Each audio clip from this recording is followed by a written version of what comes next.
نحمده ونصلي على رسوله الكريم أما بعد قال الله تبارك وتعالى في القرآن المجيد والفرقان الحميد أعوذ بالله من الشيطان الرجيم بسم الله الرحمن الرحيم استستغيثون ربكم فاستجاب لكم أني ممدكم بألف من الملائكة مردفين صدق اللہ العلی العظیم۔ برادران اسلام، میں نے غزوہ بدر کے بارے میں پہلے بھی کچھ معروضات عرض کیے تھے جو مکمل نہ ہو سکے، تو اللہ تبارک و تعالیٰ کی اتنی کروڑہا نعمتیں ہیں، جیسے کہ اس کا فرمان ہے کہ وَإِن تَعُدُّوا نِعْمَةَ اللَّهِ لَا تُحْصُوهَا، اگر تم اللہ کی نعمتوں کو شمار کرو تو شمار نہیں کر سکتے ہو۔ اللہ کی نعمتیں جو میرے آقا پہ ہوئی اور آپ کی وجہ سے آپ کی امت پہ ہوئی، وہ معنوی بھی ہیں اور حصی بھی ہیں۔ اللہ تبارک و تعالی نے حضور صلی اللہ علیہ وسلم کی امت کو رحمت للعالمین نبی عطا فرمایا اور ہدی للعالمین مرکز ہدایت کعبہ عطا فرمایا۔ اللہ نے قرآن پاک عطا فرمایا، اللہ نے شہر رمضان عطا فرمایا، اللہ تبارک و تعالیٰ نے رمضان میں لیلۃ القدر عطا فرمائی کہ ایک رات 1000 مہینوں سے زیادہ بہتر ہے۔ اللہ تبارک و تعالیٰ نے پھر آپ کو صیام و قیام عطا فرمایا، اللہ تبارک و تعالیٰ نے آپ کو صلاۃ تہجد عطا فرمائی، اللہ تبارک و تعالیٰ نے آپ کو اعتکاف کی نعمتوں سے نوازا۔ یہ تمام نعمتیں جو ہیں شمار بھی ہم نہیں کر سکتے ہیں اور اس کا ہم حق بھی ادا نہیں کر سکتے ہیں، الا ہم یہ کہیں کہ اللہم لا احصی ثناء علیک انت کما اثنیت علی نفسک۔ تو سب سے پہلا غزوہ جو ہے وہ غزوہ بدر ہے، اسی لیے اس کا نام یوم الفرقان بھی ہے۔ اور غزوہ بدر جو ہے اول غزوۃ فی الاسلام، اسلام میں یہ پہلا غزوہ ہے۔ حضور صلی اللہ علیہ وسلم 2 رمضان کو مدینہ منورہ سے نکلے، 313 کا عدد تھا آپ کے صحابہ کا، اس لیے حضور نے فرمایا کہ میرے صحابہ کی تعداد جو ہے، اللہ نے جتنے رسول بھیجے ہیں ان کی تعداد بھی 313 ہے، اور آج میرے ساتھی بھی اللہ نے جو منعقد فرمائے ہیں ان کی تعداد جو ہے وہ بھی 313 ہے۔ تمام صحابہ کرام چل پڑے، لیکن ابو سفیان اپنا قافلہ بچا کے لے گیا۔ کفار مکہ کو اطلاع کر دی تھی اسے زمزم غفاری کے ذریعے، تو ابو جہل 1000 کا لشکر لے کر مقابلے کے لیے نکلا۔ راستے میں اس کو ابو سفیان کا پیغام ملا کہ قافلہ بچ گیا ہے اور میں نکل گیا ہوں، اس لیے تم بھی واپس لوٹ جاؤ۔ اس نے کہا کہ نہیں، اب ہم آئے ہیں تو ہم مقابلہ کریں گے، ہم مسلمانوں کا قتل جو ہے اسی مقام بدر میں کریں گے، اور پھر اس کے بعد ہم اپنی شرابیں پیئیں گے اور رقص کریں گے اور خوشیاں منائیں گے۔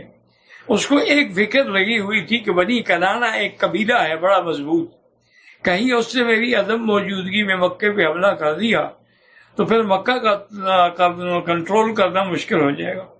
تو ابلیس لعین کو ایسے موقعوں کی تلاش ہوتی ہے، تو وہ سراقہ کی شکل کے اندر ایک سردار کی شکل میں آیا اور ابو جہل کو ملا اور کہا ابو جہل فکر نہ کرو، میرا قبیلہ بھی تمہارے ساتھ ہے اور میں بھی تمہارے ساتھ ہوں، فیصلہ کن جنگ کرو تاکہ آج کے بعد اسلام کی جڑ ہی کٹ جائے۔ ابو جہل بڑا خوش ہوا، اس کو ہاتھ میں ہاتھ ڈالے ہوئے چل پڑے۔ ادھر حضور پاک صلی اللہ علیہ وسلم بھی مقام بدر میں پہنچے۔ اب دور سے بدبخت لعین نے جب دیکھا فرشتوں کا تو ہاتھ چھڑانے لگا۔ ابو جہل نے کہا کیا بات ہے؟ اور نے کہا انی اری ما لا ترون، جو میں دیکھ رہا ہوں تم نہیں دیکھ سکتے، انی اخاف اللہ، میں اللہ سے ڈرتا ہوں، میں نہیں جاتا مقابلے کے لیے۔ وہ واپس لوٹ گیا۔ حضور صلی اللہ علیہ وسلم کو خدا کی قدرت ہے، وہ علاقہ ملا جس میں نہ پانی تھا اور جس کے اندر ریت ہی ریت تھی، پاؤں دھنس جاتے تھے ریت میں چلنے سے۔ اور ویسے بھی آپ کا لشکر کتنا تھا؟ 313 کا عدد تھا، جن میں 70 اونٹ تھے، 2 گھوڑے تھے، 70 تلواریں تھیں اور 70 زرہیں تھیں۔ اس کے علاوہ تو آپ کا اور ابو جہل جو ہے پورے لاؤ لشکر کے ساتھ تھا، پورے آہن پوش لوگ لے کے نکلا تھا میدان بدر میں، اور اس علاقے پر اس کا قبضہ ہوا جو زمین بھی پختہ تھی اور چشمے پانی کے بھی تھے، لیکن اللہ تبارک و تعالیٰ نے اپنے نبی پاک کی مدد فرمائی۔ اس کے بعد آسمان سے بارش برسا، جس کی نتیجہ یہ ہوا ریت ٹھنڈی بھی ہو گئی اور ریت جم بھی گئی، اور مشرکین کی طرف سے جو تھا وہ الٹا کیچڑ بن گئی، پاؤں پھسلنے لگ گئے۔ تو یہ اللہ کا انعام تھا۔ پھر حضور صلی اللہ علیہ وسلم کے لیے ایک عریش کہتے ہیں چھپر نما ایک جگہ بنائی گئی، تاکہ حضور چاہیں تو اس کے اوپر بھی کھڑے ہو سکتے ہیں، ورنہ حضور اس کے اندر سے بیٹھ کے اپنے مجاہدین کو دیکھتے رہیں گے اور ہدایات جاری کرتے رہیں گے۔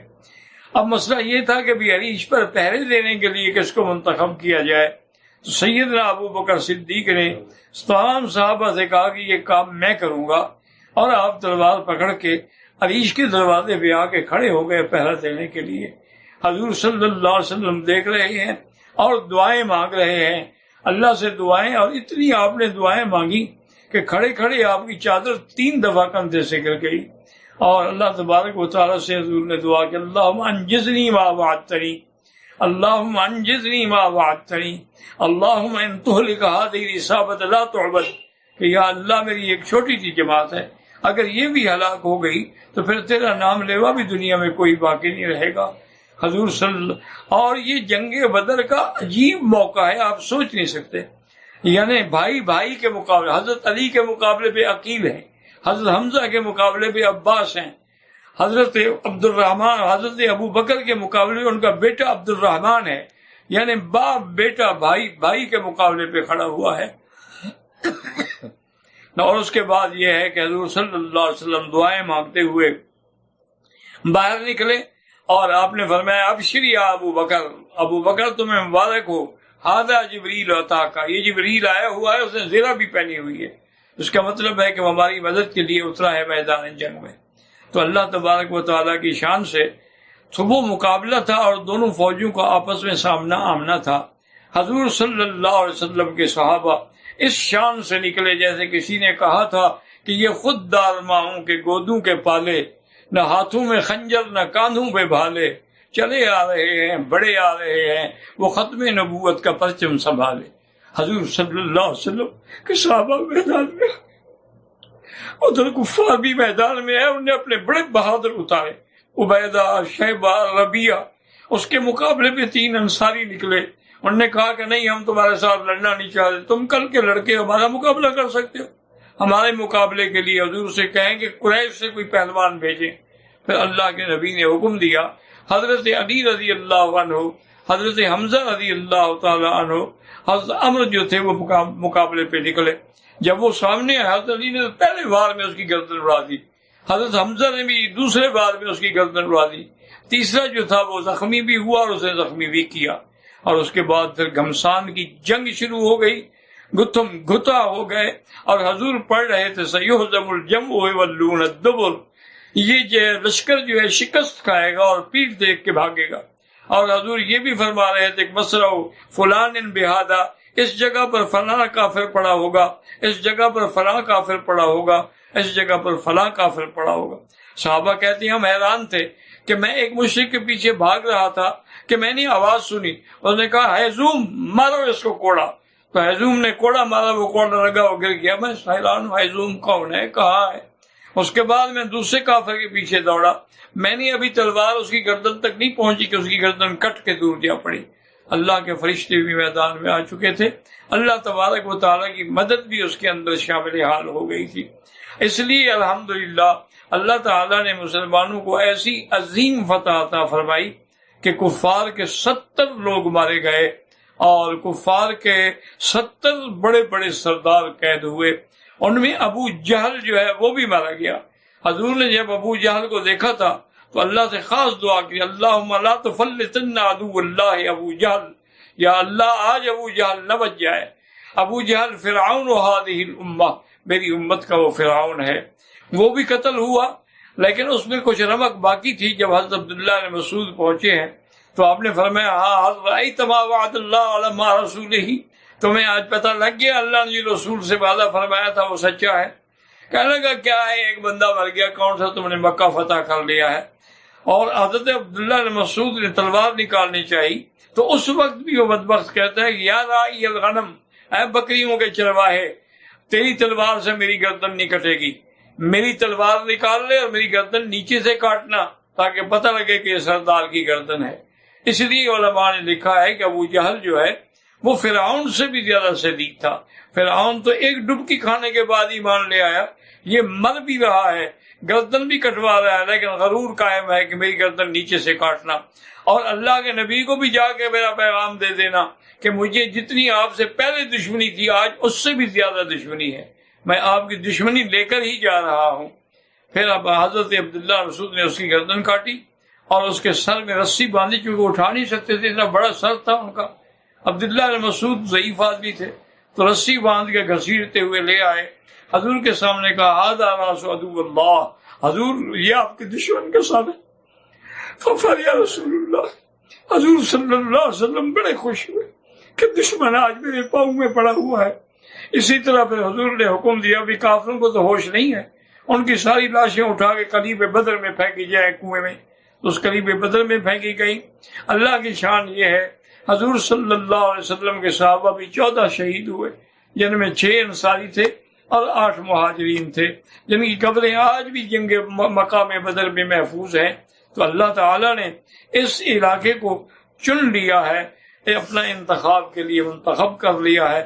اس کے بعد پھر اسارہ بدر کا واقعہ ہے، حضور پاک نے فدیہ قبول کیا، لیکن اللہ کو یہ بات پسند نہیں تھی، لیکن یہ بھی فیصلہ فرما دیا کہ لن يدخل النار احد شهد بدرا، جو بھی بدر میں گیا وہ کبھی جہنم میں نہیں جائے گا، وما علینا الا البلاغ۔